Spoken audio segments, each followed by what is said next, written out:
So this is a continuation from the strip footing. Now we're pouring foundations.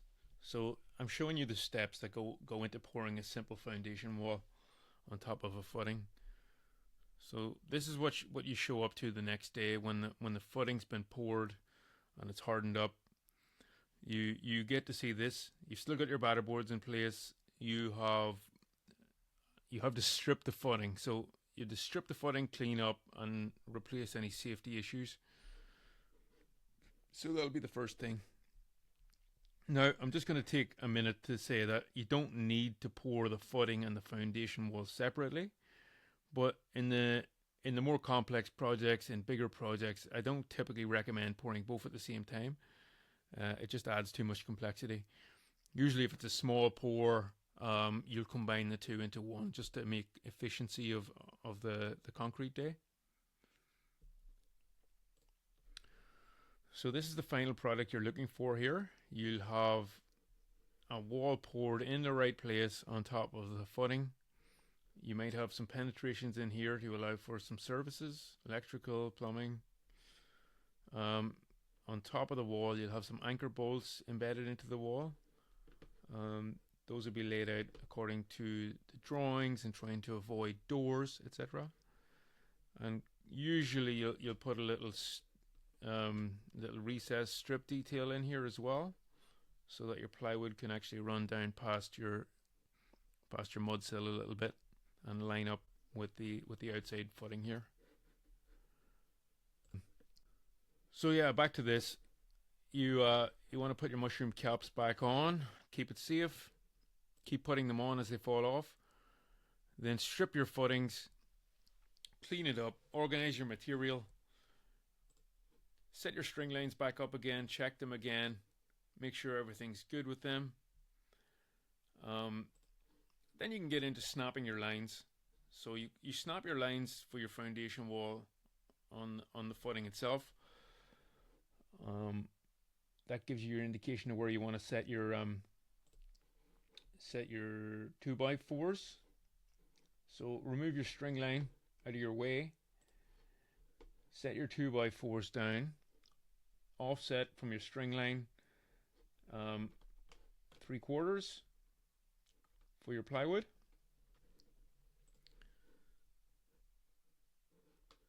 You can prep the plywood. You can have something prepping the plywood in advance, so you'll get a stack of sheets. I typically set up on 16-inch spacings. You can also do 24-inch spacings. So this is a typical pattern here.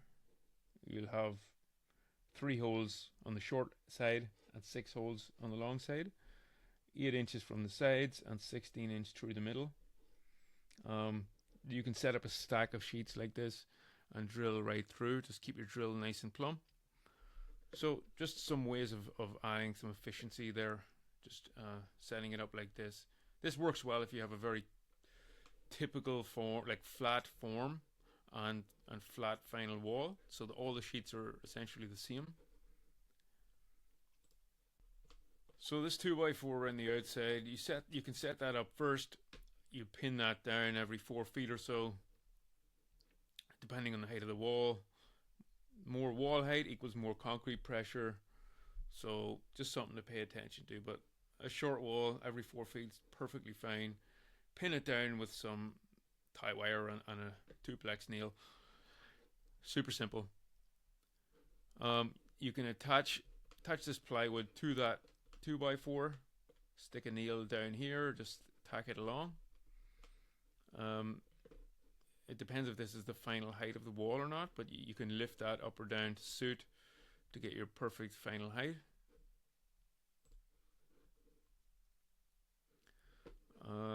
You bring that right through your perimeter. You might want to leave yourself a little bit of access or get materials in there. Maybe you open up a section, let yourself in. So then you can go ahead and put your ties through. So you have your holes. This would be a bad setup where you have the ties clashing with the rebar, so that would be best avoided. Over here is fine. So you just set up all your ties through this side, they'll be all loose and wobbly. You'll pick them up and lay them out right around the entire thing. Just note here, you have long ties and short ties. Long ties are set up for strong backs, so I'll show you in a second what strong backs are, and the short ties are just set up for whalers. So these are whalers. Usually whalers are the horizontal ones. I've set these up as double whalers. I do that a lot. I like using the wedge ties, so you need a double whaler for that. The 2x4s don't go to waste. They always end up used for scaffolding or bracing or something later anyway. So I don't have any concerns about using extra 2x4s. You can set up with single 2x4s and different types of brackets, like Yan A brackets or cowbell brackets, whatever you want to call them. Those can work just fine too. You can just rent those. And then these vertical pieces are strong backs, so they'll keep these aligned vertically. So having the whalers horizontal and having the strong backs every 4 feet give you a nice robust system for setting up your forms. So, I'll tie these together with a couple of duplex nails, leave the heads exposed like this, just tie it all together, and then do that right around the entire thing. You can then set up your outside run of plywood. Same idea. Keep the joints nice and tight. Keep the heights nice and consistent. Set up your string lines again.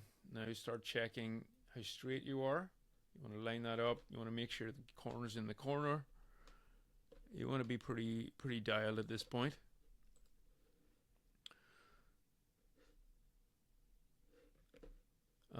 Set up your whalers again. Same thing.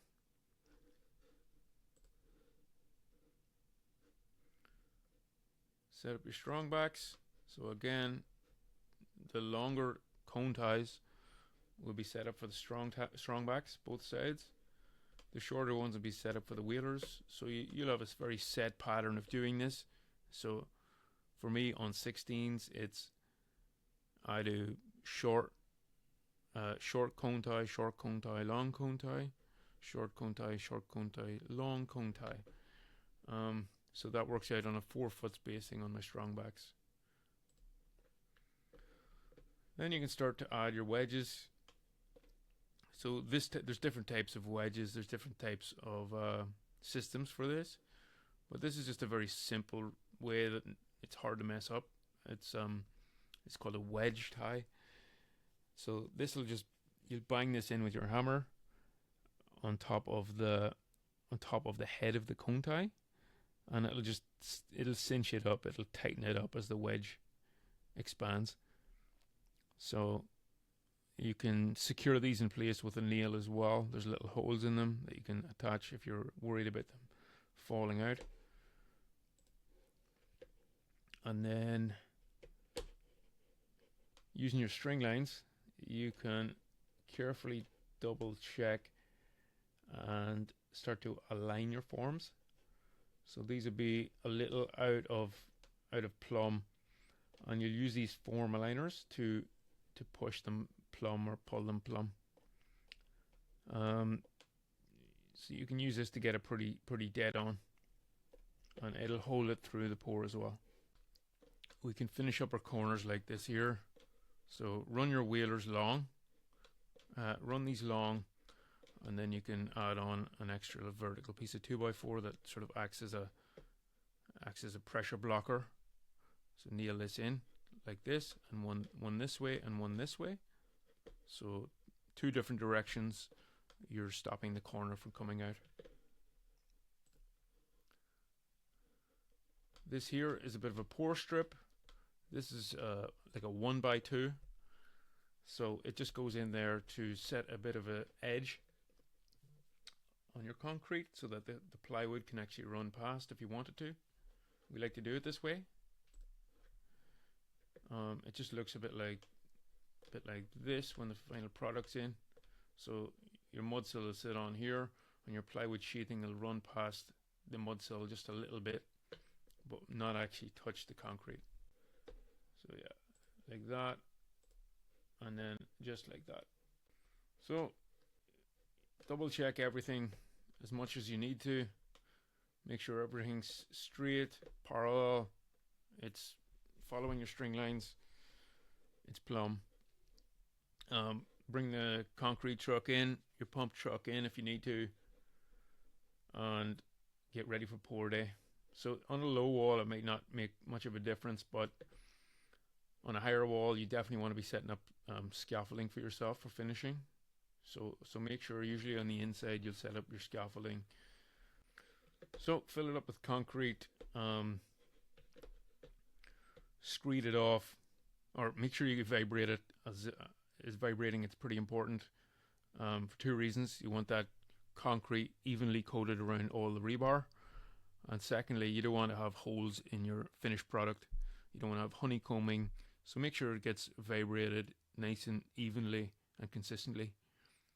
There's a bit of a technique in the vibrating. You know, get someone to show you if you're not sure. You need to know where your anchor bolts are going to go. Usually you'll check your layout, you'll understand where doors are, maybe tall windows are. You'll sort of understand where to avoid them, and then you can space them out on a regular pattern. Every 4 feet is a typical thing an engineer might spec. There'll also be additional bolts that might have to go in at this point, such as hold down anchor bolts, things like that there. You don't have them too near corners, because you want your studs on the corner, right?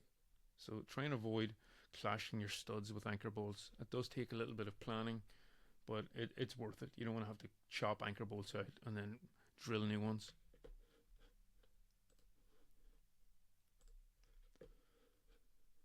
So that's pretty much the finished product. Once the anchor bolts are in, the concrete sets up a little bit. You can start finishing it off, making it nice and flat and smooth. So you want to make it as easy and smooth as possible for your framing to start. So you're going to put a mud sill on first.